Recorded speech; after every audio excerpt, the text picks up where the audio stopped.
venha falar através de mim, né? E vamos lá, estamos na semana 8. O texto que iremos ler nessa noite é 1 João 5, a partir do versículo 13 até o 21. Eu vou ler. Eu vos escrevo estas coisas, a vós que credes no nome do Filho de Deus, para que saibais que tendes a vida eterna. E esta é a confiança que temos nele. Se pedirmos alguma coisa segundo sua vontade, ele nos ouve. Se sabemos que nos ouve em tudo o que pedimos, sabemos que já alcançamos o que lhe temos pedido. Se alguém vir seu irmão cometer um pecado que não é para a morte, pedirá, e Deus dará vida ao que cometeu o pecado. Este é o caso dos que não pecam para a morte, pecado para a morte, por esse não digo que ore. Toda injustiça é pecado, e há pecado que não é para a morte. Sabemos que todo o que é nascido de Deus não vive pecando. Pelo contrário, aquele que nasceu de Deus o guarda, e o maligno não o toca. Sabemos que somos de Deus e que o mundo inteiro jaz do maligno. Sabemos também que o Filho de Deus já veio e nos deu entendimento para conhecermos aquele que é verdadeiro e estamos naquele que é verdadeiro, isto é, em seu Filho Jesus Cristo. Este é o verdadeiro Deus e a vida eterna. Filhinhos, guardai-vos dos ídolos. Amém. Vamos lá. Semana passada nós vimos João fazer um resumo, né, dos 3 propostos nessas cartas, dos três testes propostos nessa carta. Primeiro, teste da justiça, do amor e verdade. Falamos também sobre os 3 testemunhos, testemunho da água, do sangue e do espírito. E algo muito interessante da semana passada, assim como a irmã falou, eu não me lembro qual, a respeito do testemunho da água e do sangue, que a irmã Lígia falou a respeito da lança, né, que saiu água e sangue do corpo de Cristo. Eu nunca tinha ouvido daquela forma e foi muito esclarecedor para mim. Foi muito bom o estudo da semana passada. No capítulo, percebam que no capítulo 3, ele faz uma espécie de resumo daquilo que falou anteriormente. E no caderno de estudo desta semana, há um quadro onde é pedido qual a razão que levou João a escrever essas coisas. No capítulo 1, versículo 4, fala o quê? Veja aí no seu caderninho. Para que a nossa alegria seja completa. Por isso que ele escreveu. Ok? Acharam o caderninho? No capítulo 2, versículo 1, para que não pequemos, para que a gente não peque. E 5:13, que é o que acabamos de ler, para sabermos que nós já temos a vida eterna e para que creiamos, e cremos, né? Enfim, quando olhamos esse quadro, vemos coisas diferentes, porém praticamente as coisas. Por quê? E como nós sabemos disso? Ele fala no completar da alegria quando não pecamos. Porque sabemos que temos a vida eterna e descansamos nessa confiança, por termos o favor de Deus sobre nós. A nossa resposta é que não queremos pecar, queremos fugir do pecado. Quando nós sabemos que já fomos alcançados pela graça de Deus, que nós temos essa vida que já foi conquistada por Cristo em nós, isso nos traz alegria completa. E quando nós alcançamos essa alegria completa, isso nos leva a não querer mais pecar contra Cristo, não querer mais viver em desobediência. E é esse o que faz com que a nossa alegria seja completa. É saber que já fomos alcançados, saber que nós já estamos no Senhor. João está falando, no capítulo 13, percebam que ele fala essas coisas, está falando com crentes, os que eram crentes, não está falando mais com aqueles que ainda seriam alcançados, porque ele diz o quê? Eu vos escrevo estas coisas, a vós que credes, ou seja, aqueles que já criam no Senhor, aqueles que já estavam, para que credes no nome do Filho de Deus, para que saibais que tendes a vida eterna. Ele está dizendo, vocês já têm. Ele não está dizendo, vocês terão, vocês vão alcançar. Vai chegar um dia que vocês terão essa vida eterna. Não, ele já está dizendo que nós já temos.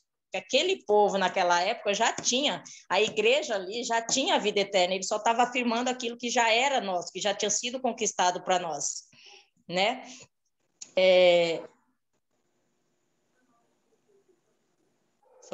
E ele quer nos assegurar disso, e ele quer nos encorajar na época, né, aqueles irmãos a não pecar. Tipo assim, ó, vocês já estão salvos. Vocês estão salvos, então o daqui à frente é fugir do pecado. Vocês já não estão mais no domínio do pecado. Nos versículos 14 e 15, ele fala sobre as nossas petições. E nós sabemos, irmãs, que ao longo da história esses versículos foram bem distorcidos a respeito de que tudo aquilo que a gente pede, a gente vai alcançar. Não foi distorcido de uma tal forma que as pessoas acham que é de qualquer maneira, é qualquer coisa. Que essa confiança é do tipo assim, meramente, eu tenho fé, eu acredito e eu confio que Deus vai me dar tudo o que eu quero. E não é bem por aí. Como nós vimos da última vez que eu dei o estudo, no capítulo 2, é como se fosse uma moeda de troca, né? E não é isso exatamente. Vai me dar tudo o que eu quero e não é isso. E por saber que tenho a vida eterna, que ganho essa confiança verdadeira. Nós confiamos no Senhor porque nós já sabemos que temos essa vida, a vida eterna. E que confiança seria essa? Aquela que me traz contentamento com a resposta de oração, seja ela qual for. É isso que o versículo está querendo dizer. Essa confiança é a respeito disso que está querendo falar. Essa confiança você vai orar, e quando você orar o que tiver de acordo com a vontade de Deus, você vai ter alegria com isso. Por mais que não seja aquilo que você desejava receber, por mais que seja aquilo que você orou, não exatamente a resposta que você queria receber, mas você vai se alegrar nisso, porque você sabe, você confia no Senhor, você descansa nele e sabe que ele tem o melhor para a sua vida. E a vontade do Senhor vai ser sempre melhor para nós. E no capítulo 3, no verso 21 e 22, diz que se o coração não nos condena, temos confiança em Deus e tudo que pedimos, se obedecermos seus mandamentos, ele nos dará. Como eu já falei, isso não quer dizer que pelo fato de obedecer os seus mandamentos, ele nos dará tudo. Tipo assim, qualquer coisa. Eu estou obedecendo, o Senhor vai me dar. E, como eu falei, no outro estudo, a gente falou muito a respeito disso, sobre a obediência aos mandamentos e a resposta de Deus para as nossas vidas. E pedir qualquer coisa que o Senhor vai nos dar?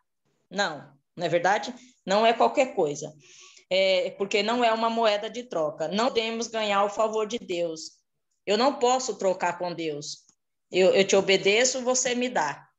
Senão a graça não seria o favor imerecido, não é verdade? Senão o que nós recebemos dele não seria pela sua misericórdia, mas por aquilo que nós fazemos, e não há mérito algum em qualquer uma de nós. Por isso devemos tomar cuidado com esses versículos, para não acharmos que esse tudo é qualquer desejo, qualquer coisa. Jesus disse em João 15:7, que essas coisas, ou seja, pedir e receber, só seria possível se permanecêssemos nele e na sua palavra, e a sua palavra em nós.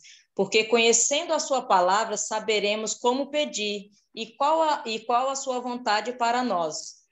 O Senhor não nos diz aqui, ó, no 15, vamos lá, em João 15, capítulo 7. Até foi falado no livrinho também desta semana, no estudo dessa semana.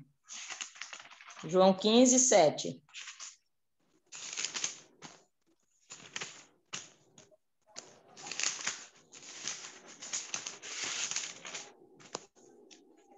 E se permanecerdes em mim e as minhas palavras permanecerem em vós, pedi o que quiserdes e vos será concedido.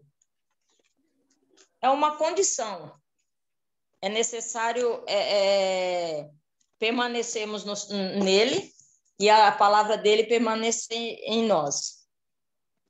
Só assim nós iremos receber aquilo que nós pedimos. E sabemos que nós iremos receber de acordo com a vontade dele também. Porque não é simplesmente eu agrado a Deus e fazer o que eu quero. Quando assim pensamos, nós de fato não entendemos o que o João quer dizer nos versículos 14 e 15. Porque quando permanecemos nele e a sua palavra em nós, começamos a desejar, tu deseja, e como Cristo, a vontade do Pai, pois veremos o que pedimos da sua vontade. O salmista, ele diz que guardou a palavra do Senhor no seu coração contra Deus. Não fala aí? Guardei a tua palavra no meu coração para não pecar contra ti. E Davi estava querendo mais ou menos falar a respeito disso, porque a palavra do Senhor em nós, ela nos moldar, ela vai nos ensinar, ela vai nos direcionar naquilo que Deus quer. Aquilo que Deus quer para a minha vida, aquilo que Ele quer que eu faça. Então, ele vai moldando o nosso coração e colocando novos desejos em nós, guardando a palavra dele e ela permanece em nós. Passamos a amar a lei do Senhor e não queremos mais pecar contra ele. Essa palavra é o desejo do nosso coração. E passamos a desejar o que Deus quer. Por isso recebemos tudo o que pedimos. É assim que nós conhecemos a vontade de Deus. É conhecendo a sua palavra. E ela permanecendo em nós. A capa desse livro é muito interessante a respeito do permanecer. Porque é através do permanecer em Cristo e a sua palavra em nós que todas as coisas serão feitas, todas as coisas serão realizadas.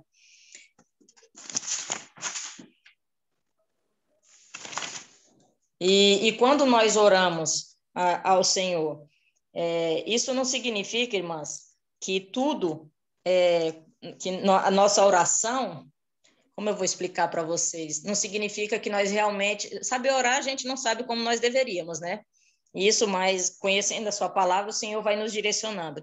Isso não significa que o Senhor ele não concede algumas coisas que nós pedimos. Ele é misericordioso e ele assim faz. Isso não significa também que a forma que você orado tem sido errado. Não, não é isso. Eu digo apenas que orem e peçam a Deus que faça conforme a sua vontade. Deus sabe o que ele tem para nós e o que é bom para cada uma. E que ao orarmos, que não seja uma oração egoísta, somente em benefício próprio, porque isso sim é de mal e não receberemos, porque queremos para o nosso próprio deleite. Sabe essa oração egoísta? O que o Senhor ele nos ensina? Ele nos ensina desde o primeiro capítulo dessas cartas a amar uns aos outros. Tem falado muito do amor. Tanto é que a gente, nos outros estudos, eu sempre falo, a gente não aprendeu ainda a amar, o que realmente é o amor de Cristo, o que é realmente amar uns aos outros. Por quê? Porque nós somos muito centrados em nós mesmos. Nós somos muito centrados naquilo que nós queremos, naquilo que é bom para mim. Muitas vezes nos esquecemos do outro. Não esquecemos. Então, quando o Senhor diz na sua palavra, pede maus, pede e não recebe porque pede mal, porque pede ser errado é por quê? Porque se você quer gastar nos seus próprios deleites, você não está pensando em fazer, pedir a coisa certa, beneficiar alguém, você quer beneficiar somente a você mesmo. É nisso que nós devemos nos policiar e ter cuidado. Esse tipo de oração que não está conforme a vontade de Deus, porque tudo que Deus faz em nós, para nós, é para também alcançar outras pessoas. Não é somente para mim mesmo, né? Para a minha vontade, para o meu próprio desejo. Enfim, irmãs, eu estou bem nervosa, mas tenha paciência comigo, por favor. Mas Deus, por nos conhecer tão bem e saber das nossas falhas, ainda assim, Ele honra nossas orações por sua misericórdia, mesmo que elas não estão de acordo com a sua vontade. O que é não estar de acordo com a sua vontade? Mesmo que nós não estejamos orando de acordo com o que diz a palavra. E quando nós não oramos de acordo com a sua palavra, mesmo assim, o Senhor, ele se compadece de nós. Ele nos dá, ele nos abençoa. Ele nos abençoa e nos ajuda nas nossas fraquezas a vencer, nos ajuda, nos ensina, porque nós temos o Espírito Santo de Deus, ele começa a nos ensinar, nos moldar, nos ensinar a orar como nós devemos orar e fazer o que devemos fazer. Mas, enfim, vamos lá. Eu gostaria de ler uma oração desse livro, O Vale da Visão, que eu não sei vocês, irmãs, mas eu gostaria muito de saber orar dessa maneira, porque isso sim me parece ser a oração que Deus quer de cada um de nós. Isso sim me parece ser a oração que é de acordo com a vontade de Deus.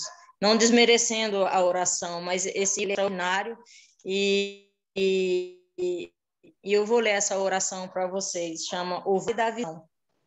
Senhor, santo e excelso, de forma submissa e humilde, fui trazido por ti ao Vale da Visão, em cujas profundezas habito, mas vejo a ti nas alturas, cercado pelas montanhas do pecado e a tua glória. Permita-me aprender pelo paradoxo que o caminho para baixo é o caminho para cima. Ser elevado. O coração quebrado é o cansado. O espírito contrito é o espírito alegre. Que a alma arrependida é a alma vitoriosa. Que não ter nada é possuir tudo. Que suportar a cruz é usar a coroa. Que dar é receber.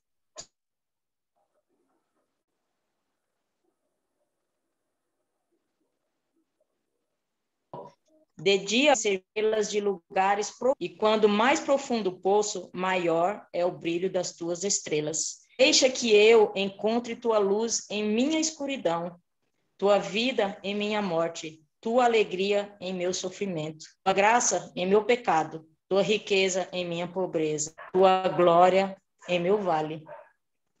Lindo isso, né, irmãs? Maravilhosa essa oração. Deus queira que um dia eu aprendo a orar assim, que você que está aí me ouvindo também aprenda a orar assim, porque eu tenho certeza que uma oração como essa, como já disse, não desmerecendo as outras, Deus ele nos ouve, não importa se ora bonito, se ora... Não, mas parece ser uma oração tão de acordo realmente com a vontade de Deus, reconhecendo a grandeza do Senhor, reconhecendo que Ele é maravilhoso. E Ele nos ensina, Ele nos deu o seu Espírito para nos ensinar. As irmãs estão pedindo para compartilhar depois eu compartilho lá no grupo. Vamos lá, vamos dar sequência. Versículo 16. Pecado que não é para a morte. Ele fala. E depois que Ele nos ensina que o Senhor Ele nos ouve, que o Senhor ele nos atende segundo a sua vontade, ele nos faz um alerta. Se alguém vir o seu irmão cometer um pecado que não é para a morte, pedirá e Deus dará a vida ao que cometeu o pecado. Este é o caso dos que não pecam para a morte, há pecado para a morte. E por esse não digo que orem. Toda injustiça é pecado, e há pecado que não é para a morte. Pois bem, eu fiquei refletindo, pensando, pedindo para Deus. Estava chegando perto, né, do meu dia de dar aula, de dar o estudo, e eu fiquei pedindo para Deus. E Deus é tão misericordioso que me fez entender uma passagem através de uma ministração que eu ouvi a respeito disso, né, do pecado para a morte.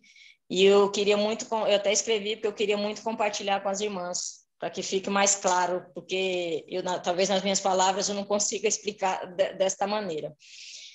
Porque quando nós pensamos no pecado que não é para a morte, pensamos que essa morte é espiritual, né? A gente só pensa em morte espiritual. E nem sempre, porque em algumas passagens bíblicas, nós vemos que alguns personagens pecaram e imediatamente morreram, como é o caso de Ananias e Safira. Eles pecaram e caíram durinho, os dois morreram.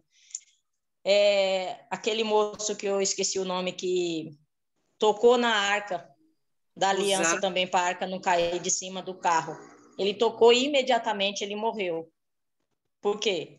Havia uma desobediência. Deus havia dito para não fazer daquela forma. A arca deveria ser carregada pelos levitas e não em qualquer veículo que seja, qualquer outra situação. E ninguém podia colocar a mão a não ser os levitas.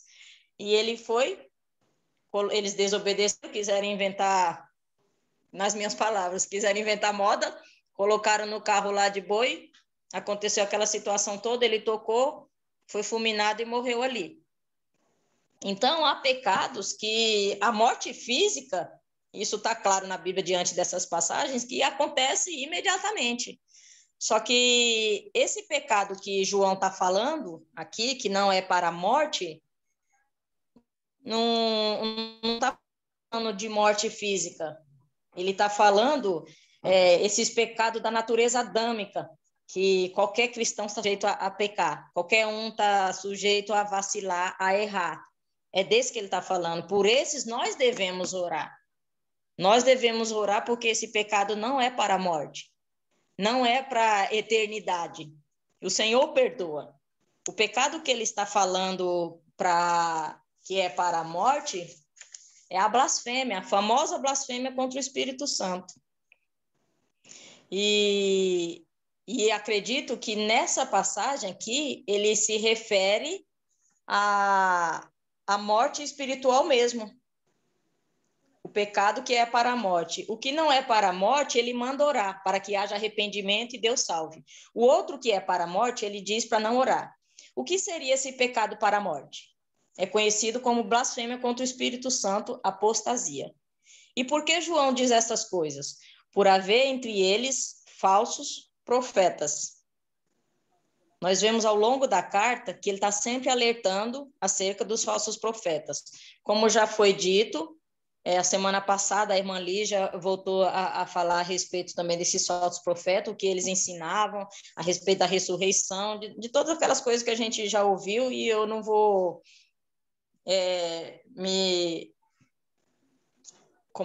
eu não vou voltar ao assunto, porque o tempo está passando muito rápido, mas nós já ouvimos tudo aquilo, porque eles queriam mudar, começaram a mudar muita coisa, e começaram a colocar coisas, enfim, que não era. E começa a ensinar a respeito disso. Toma cuidado, porque não há um novo mandamento, não há nada de novo. Não é necessário que ninguém vos ensine. Vos ensina o quê? Algo novo. Isso que ele tá falando. E por haver esse tipo de coisa, por isso falou, quando virdes um irmão pecar, um pecado que não é para a morte, ore. Porque há pecado que é para a morte. E esse eu lhes digo, não orem. Ou seja, a apostasia. Por haver entre eles falsos profetas, distorcendo o ensino apostólico. Sabemos que eles estavam ensinando, já foi dito, nós sabemos que eles ensinavam. Eles estavam se apostatando da verdadeira fé, e é exatamente por esses motivos que João diz que não é para orar, porque eles não eram crentes de verdade. Eles não eram. Hebreus, esse é o texto que eu falei que eu vi uma mensagem, Deus clareou, me trouxe a luz do entendimento da mensagem. Em Hebreus 6, do 4 ao 6, nos mostra um exemplo dessa apostasia, pecado para a morte. Essa passagem não se refere à perda de salvação, porque tem muita gente que usa esse texto de Hebreus para dizer que se perde a salvação, só que ela não está falando a respeito disso. Por quê? Porque o texto não fala sobre conversão, não fala sobre nascer de novo, regeneração e regeneração, termos usados para um cristão verdadeiro salvo. Não é disso que o texto está falando, não estou falando de um verdadeiro cristão. Ele fala sobre experiências que alguém pode ter na igreja sem ser um salvo realmente. É disso que esse texto de Hebreus fala. E essas experiências, quais foram? Do que se trata essas experiências? Primeiro, eles foram iluminados. Vamos lá em Hebreus. Eu vou ler para vocês rapidinho, para ficar mais... Hebreus, até o 6. Pois é impossível que aqueles que uma vez foram iluminados, experimentaram o dom celestial e se tornaram participantes do Espírito Santo e experimentaram a boa palavra de Deus e os poderes do mundo vindouro e caíram, sejam outra vez renovados para o arrependimento, visto que eles estão crucificando de novo o Filho de Deus e expondo-o à vergonha pública. O que o texto diz? Eles foram iluminados, ok? A luz se aproximou deles, brilhou sobre eles. Eles estavam expostos à luz, mas não estavam dentro dela, ok? Não estavam dentro dela, ou seja, eu saí aqui fora na minha lavanderia, sair e sentir o sol vir sobre mim, não quer dizer que eu estou no sol, porque eu posso sair naquilo ali. E foi isso que aconteceu com eles não estavam dentro da luz, que é Cristo. Eles não estavam dali, eles foram simplesmente iluminados, foram as experiências que eles tiveram. Receberam o conhecimento do Evangelho e eles conheceram. Simplesmente conheceram, receberam, tiveram a experiência de conhecer. Outra coisa que eles fizeram, provaram o dom celestial, isto é, faziam parte da igreja e participaram da ceia, comeram do pão e tomaram do vinho, símbolo do corpo de Cristo. Eles estavam ali, provar o dom celestial é isso do que se refere. Se tornaram participantes do Espírito Santo. O que seria isso? O termo participante aqui significa companheiro, estar ao lado, usado também pela igreja primitiva para os membros da igreja. Eles estavam ali dentro, mas não faziam parte. Provaram a boa palavra de Deus. O que é isso? Ouvir a palavra é como um alimento para nós. Quando nós ouvimos, nós nos alimentamos da sua palavra. O Senhor não fala que nem só de pão viverá o homem, mas de toda a palavra que sai da boca de Deus. Ou seja, o que nos alimenta verdadeiramente é a palavra de Deus, o nosso espírito. Os poderes do mundo vindouro. O que eram esses poderes do mundo vindouro? Que eles também participaram, que eles experimentaram. Eram os milagres operados pelos apóstolos na igreja, como um sinal claro de Deus, que Deus estava trazendo sua revelação definitiva para o mundo. Fizeram tudo isso, participaram, até milagres faziam. Depois de terem vivido e experimentado todas essas coisas, eles deixaram tudo e caíram de novo. É o que está dizendo o texto. Porque é impossível que alguém que tenha feito todas essas coisas sejam renovados novamente para o arrependimento. Aqui, em lugar algum, está falando que eles foram regenerados, que eles nasceram de novo e que eram salvos. Não fala a respeito disso. E é exatamente isso que João... Quando acontece tudo isso, a Bíblia diz que não há arrependimento para elas, né? Se apostataram da fé. E é exatamente isso que João está falando nesse versículo. Pecado para a morte. O que Jesus também chamou de blasfêmia contra o Espírito Santo. Jesus falou isso quando os fariseus diziam que ele operava todas as coisas, ele operava por meio de demônios. Isso foi blasfêmia. E o Senhor disse que isso era blasfêmia. Quando João diz para não orar, é porque não adianta, pois não há perdão para esse tipo de pecado, nem neste mundo, nem na eternidade. Porque é o único pecado que o Senhor diz que não tem perdão. Esse é o pecado para a morte. E aí foi isso que acontece. O abandono da fé cristã, a apostasia é o quê? O pecado para a morte é o quê? É o abandono da fé cristã de forma total, convicta, e é a queda irreversível. É a queda irreversível. Por isso, quando alguém pecar, que não seja para a morte, ou seja, essas coisas que eu acabei de citar, devemos orar sim, para que Deus restaure e o cure. A igreja local deve estar empenhada a ajudar, a aconselhar, a orar por esse irmão ou irmã que pecou, para que através do perdão de Cristo ele consiga voltar à comunhão do corpo e à comunhão com Deus. E é isso o nosso papel, é isso que João está dizendo. Quando o pecado não for dessa maneira, que pecado para a morte, nós devemos orar, nós devemos ajudar. Só que muitas vezes, irmãos, irmãs, o que acontece? Ao invés de nós assim fazermos, a primeira atitude deveria ser orar. Muitos de nós, a primeira atitude é apontar. É apontar, muitas vezes não entender a fraqueza, o que levou o irmão, a irmã a cair, o que aconteceu.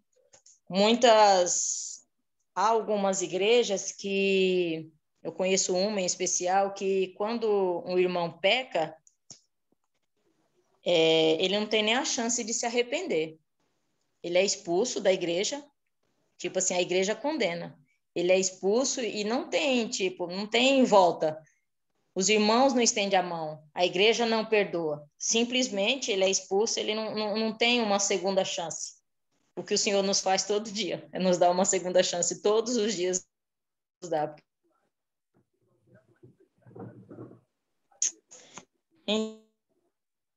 Agir de forma diferente. Isso aconteceu. Se hoje nós estamos estudando e o Senhor, através da sua palavra, está dizendo, através de João, que é assim que devemos fazer, que nós possamos nos policiar, não apontar o dedo, não virar a cara, não achar que, eu não cairia, eu não vacilaria dessa maneira. Nós devemos ter muito cuidado com isso sim, e estender a mão e orar. De repente, hoje é o fulano, amanhã pode ser eu. Hoje sou eu, amanhã pode ser você. Então, que Deus tenha misericórdia das nossas vidas e que nós possamos ajudar uns aos outros. O versículo 18 parece ser uma contradição, né? Só que não é. Veja bem. Porque ele está alertando a respeito do pecado, aí chega lá no 18 ele fala, sabemos que o que é nascido de Deus não peca. Parece ser muito contraditório. Mas ele está dizendo, aquele que é nascido de Deus, ele não vive na prática do pecado. O que não peca é aquele que não vive na prática do pecado, aquele que não vive sobre o domínio do pecado. É por isso que ele diz que não pega o que é nascido de Deus, porque o pecado já não tem mais domínio sobre ele, já não há mais, já não é mais escravo do pecado.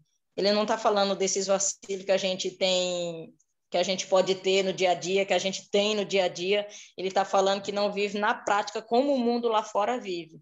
Por quê? Porque é nascido de Deus. Porque não vive sob o domínio do pecado. Eu estava vendo também pelo contrário, ele fala, aquele que nasceu de Deus, o guarda. Quem nasceu de Deus? Quem foi gerado em Deus? Cristo. Então, o Senhor nos guarda de viver na prática do pecado. Por isso que o maligno, ele não o toca. Por quê? Porque nós estamos escondidos em Deus, em Cristo. O Senhor Jesus é Ele quem nos guarda. Cristo nos guarda e o maligno não nos toca, ou seja, não tem mais domínio sobre nós para nos escravizar o pecado. Estamos escondidos em Cristo, estamos escondidos com Cristo em Deus, guardados, protegidos, como diz em Colossenses 3. E por isso que nós não vivemos na prática mais do pecado, porque nós nascemos de novo. O Senhor nos salvou, nos regenerou. e ele tem nos guardado do maligno para que não nos escravize mais. O mundo está no maligno, ou seja, não somos deste mundo. Estamos em Cristo. Esse maligno é o sistema mundano que governa toda a terra sobre o domínio do pecado. E é esse sistema mundano que a gente vê. O maligno é isso aí que está aí fora. E o Senhor nos diz, nós sabemos que somos de Deus e que o mundo inteiro jaz do maligno. Ou seja, o mundo inteiro jaz do maligno porque vive sob domínio desse tema pecaminoso, vive sobre o domínio do pecado, a escravidão do pecado. O mundo vive em escravidão, o mundo vive em desobediência, até mesmo porque o Senhor encerrou toda essa desobediência. Então, quando ele diz que nós não somos mais do mundo, ele não está se referindo ao globo terrestre, mas se referindo, não fazemos mais parte desse domínio pecaminoso, do domínio do maligno, desse sistema pecaminoso que nos escravizava, porque já não somos mais escravos do pecado. Tudo bem? Até aí? Irmã Lígia, que cara é essa? Tá muito séria, amada. Vamos lá. Versículo 20. Sabemos também que o Filho de Deus já veio e nos deu entendimento para conhecermos aquele que é verdadeiro. Estamos naquele que é verdadeiro. Este é o verdadeiro Deus e a vida eterna.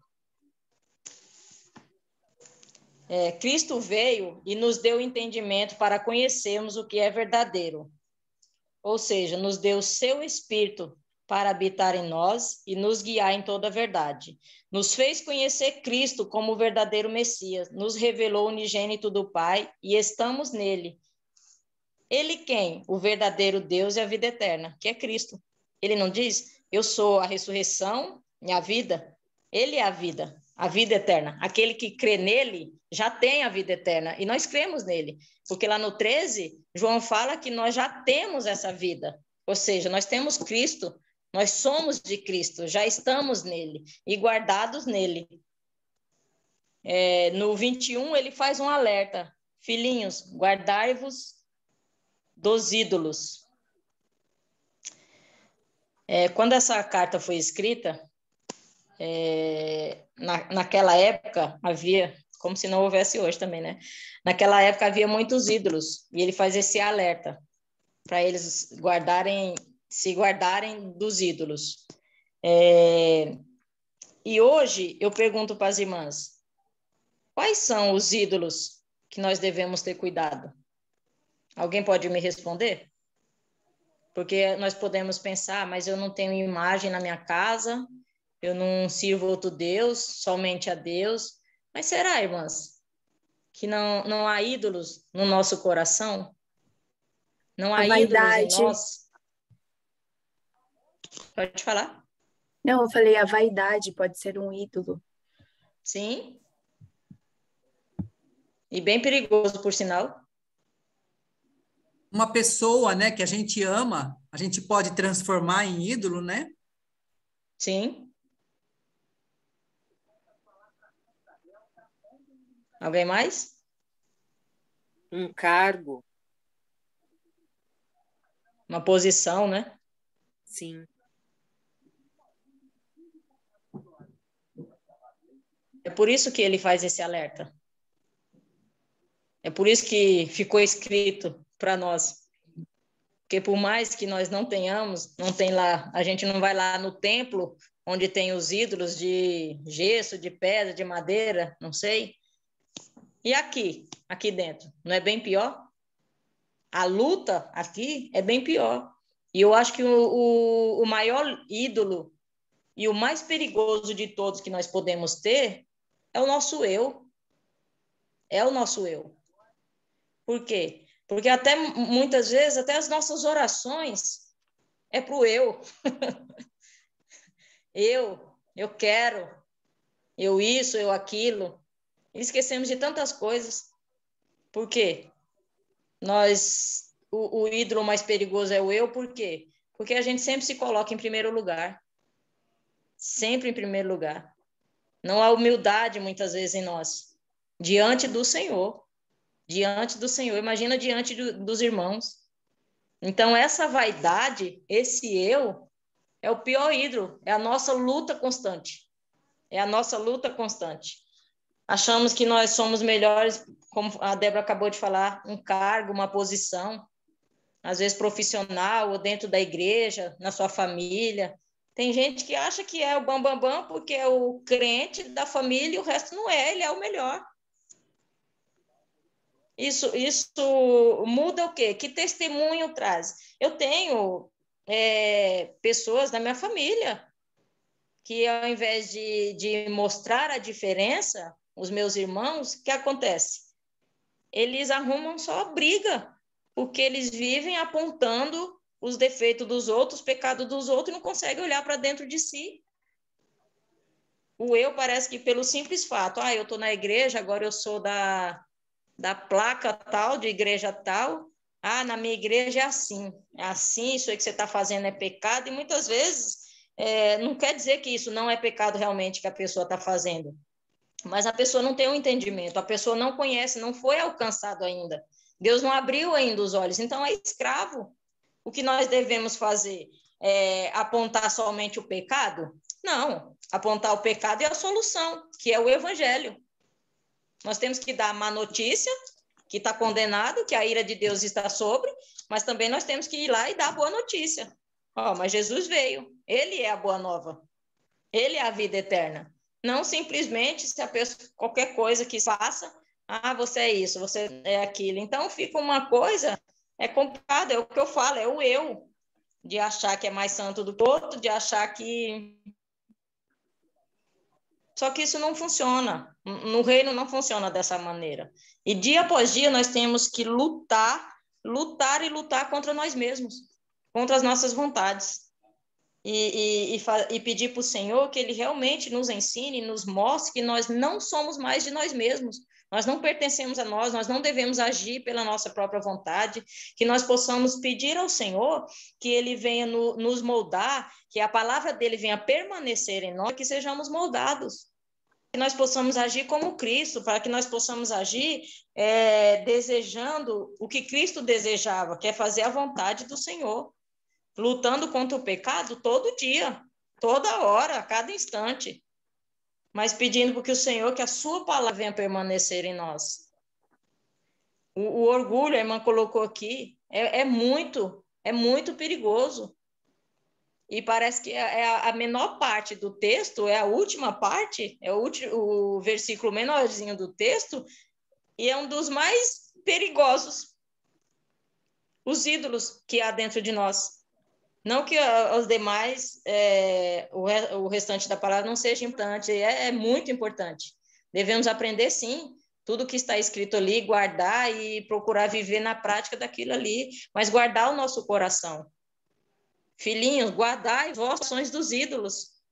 Filhinhos, guardai os vossos corações de vocês mesmos. Tenham cuidado com o eu, tenham cuidado com o orgulho, tenham cuidado com a soberba. É incrível como tem gente soberba, é incrível como parece que essas coisas estão o tempo todo de nós nos instigando a ser aquilo ali. O velho homem, todo dia batendo na porta, o velho homem.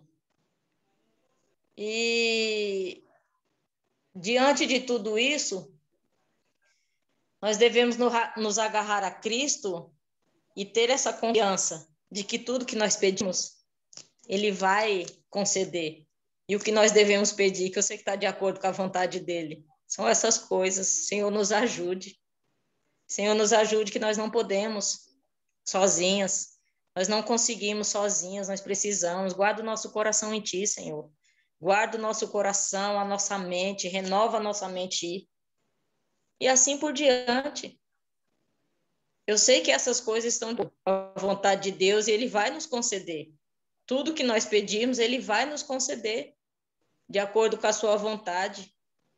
Se nós desejamos, a cada dia, sermos moldadas, Oramos para isso. No Senhor, nos faça cada dia a imagem do teu filho, nos faça cada dia fazer realmente a diferença, a tua luz resplandecer em nós, através de nós, para alcançar outras vidas. Que nós não possamos ser somente como aqueles de Hebreus 6, só experimentar. Não adianta estar dentro da igreja e só experimentar de todas essas coisas e no final ouvir do Senhor, apartai-vos de mim que eu não te conheço. Operar milagres, cantar, pregar, não importa o que você vai fazer dentro da igreja. Participar da ceia, ter cara de crente, roupa de crente e não ser nascido de novo. Não adianta. João está nos alertando para isso. Não adianta essas coisas. Não adianta apontar o pecado dos outros e não olhar para o seu.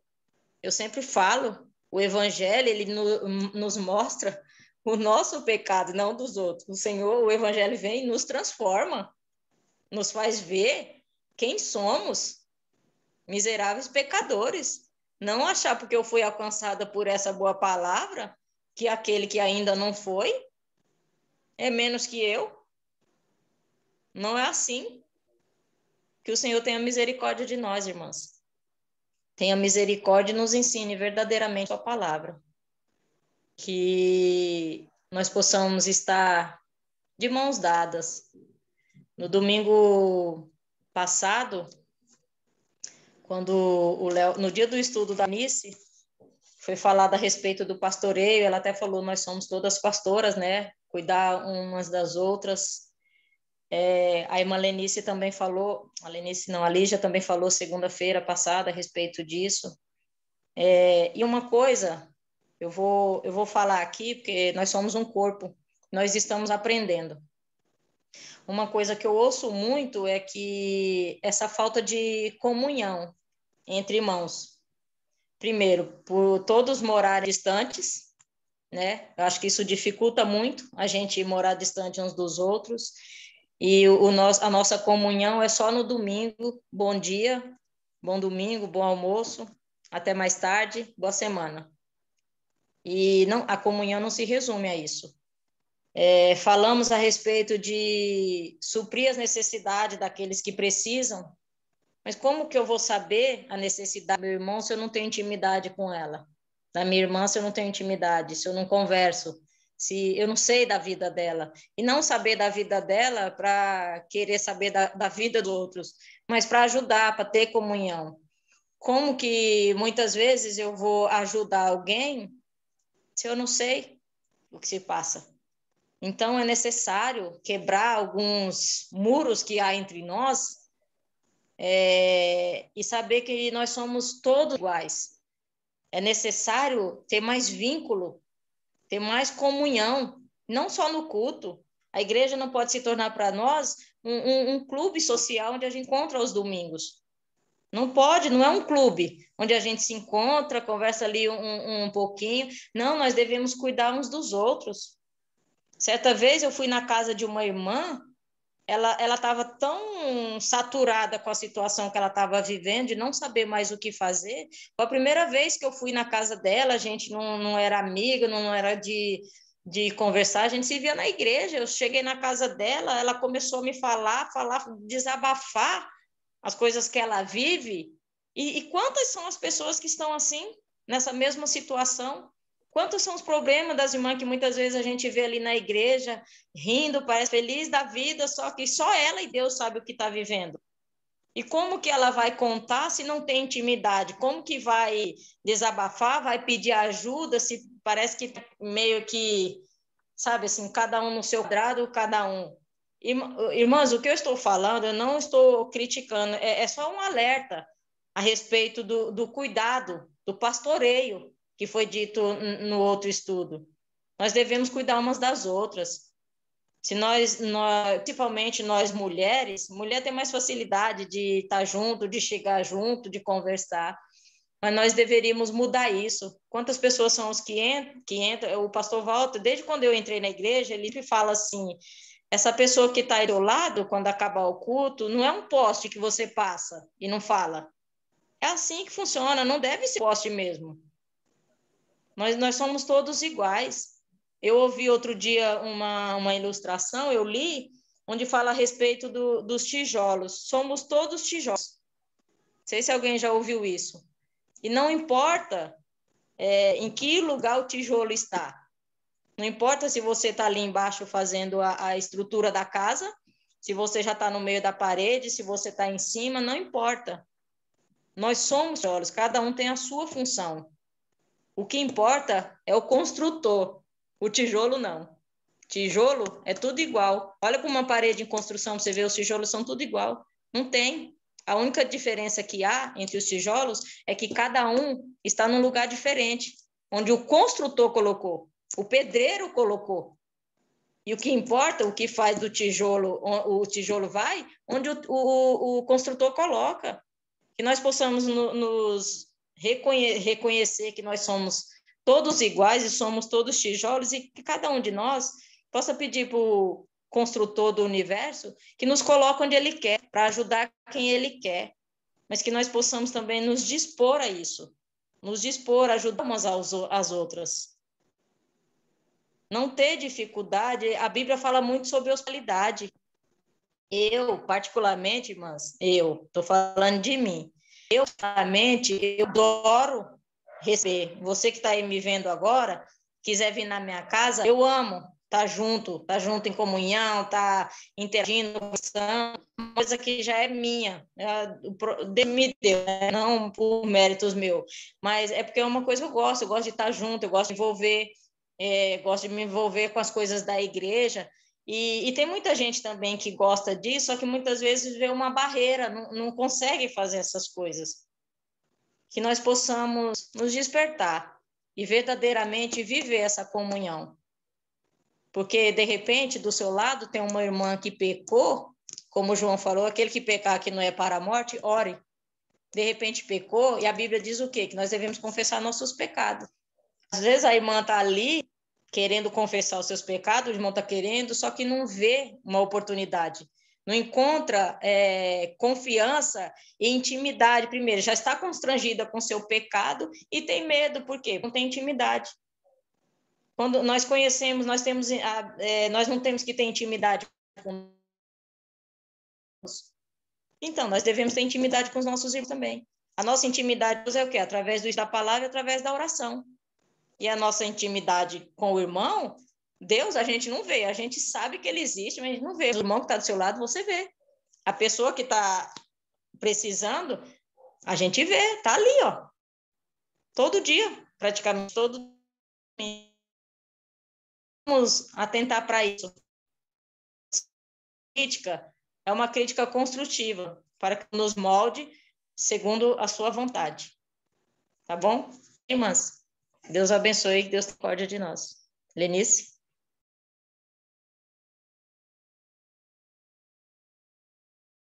Michele, você que está com a palavra bem ardendo no seu coração, queria que você orasse, pedisse a Deus a bênção daquilo que você aprendeu para a gente hoje. Tá bom? Amém. Vamos orar então. Pai, nessa noite nós queremos te agradecer, Pai, mais uma vez, por estarmos aqui, por tão grande graça que nos alcançou, por tudo que o Senhor tem feito, pela tua misericórdia todos os dias, porque o Senhor nos ouve, e essa confiança que nós temos que o Senhor nos ouve, Pai. Muito obrigado. O Senhor nos ouve e o Senhor também nos responde. O Senhor nunca nos deixa sem resposta, ainda que não seja a resposta que nós queremos. E que nessa noite, Pai, através desse estudo, que o Senhor possa renovar nossas forças, acrescentar fé ao nosso coração e nos despertar, abrir os nossos olhos, tirar as escamas dos nossos olhos, nos fazer enxergar aquilo que não temos visto, que está diante dos nossos olhos, Pai. Que o Senhor possa nos fazer enxergar a necessidade umas das outras, que o Senhor possa nos ajudar a cuidar umas das outras, Senhor, a nos dispor, a servir, a renunciar a nós mesmos em favor do nosso irmão, da nossa irmã, Pai. Tenha misericórdia das nossas vidas, Senhor.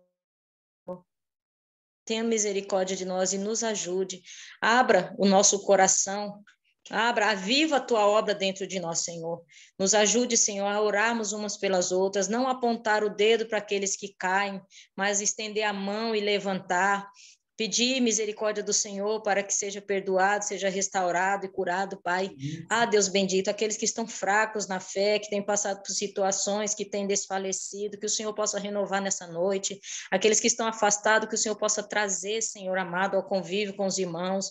E que o Senhor venha acender essa chama nos nossos corações e nos despertar, Senhor, principalmente no cuidado uns com os outros, Senhor. Que possamos ter intimidade a ponto, Senhor, de sabermos só pelo fato de olharmos, Senhor, no rosto de cada irmão, sabemos o que está passando, o que está acontecendo, Pai. Que sejamos mais chegados que irmãos, Pai. Que o Senhor nos ajude, Senhor, a viver essa comunhão preciosa, essa comunhão verdadeira em Ti, Pai. Em Ti somente, Pai. Que o Senhor nos ajude, Senhor, a sermos segundo o Teu Filho. Não olharmos, Senhor, para defeitos, não apontarmos defeitos, mas simplesmente ajudarmos umas às outras, Senhor. Nos dê sabedoria para aconselhar, nos dê sabedoria para orar, nos ensine a orar, Senhor amado, como devemos, nos ensine, Espírito Santo, a pedir aquilo que, como convém, Senhor, e quando não conseguimos mais orar, Pai, não tivermos mais força para orar, que o Teu Espírito, como diz a Tua palavra, venha interceder por nós com gemidos inexprimíveis. Ajuda, Senhor, vai de encontro agora àqueles que sofrem, a cada uma das minhas irmãs que tem situações que só elas sabem, Pai, que só elas sabem que tem vivido um momento somente ela e o Senhor, porque não tem achado, Senhor amado, com quem compartilhar, não tem achado como, Senhor amado, abrir o seu coração para alguém, que o Senhor prepare pessoas, prepare irmãs para que estejam ajudando, Senhor, essas irmãs que passam por essas situações, visita os lares, Pai, visita casamentos, restaura, transformando, Senhor, famílias, transformando maridos, esposas, Senhor, tenha misericórdia das famílias, tenha misericórdia dos casais da nossa igreja, Senhor, tenha misericórdia, Senhor, de cada um de nós, Pai, nos guie, Espírito Santo, que o Senhor nos guie em toda a verdade, nos conduza e continue, Senhor, se compadecendo de nós e tendo misericórdia, nos sustentando pela Tua palavra e a Tua bondade, em Cristo Jesus. Amém.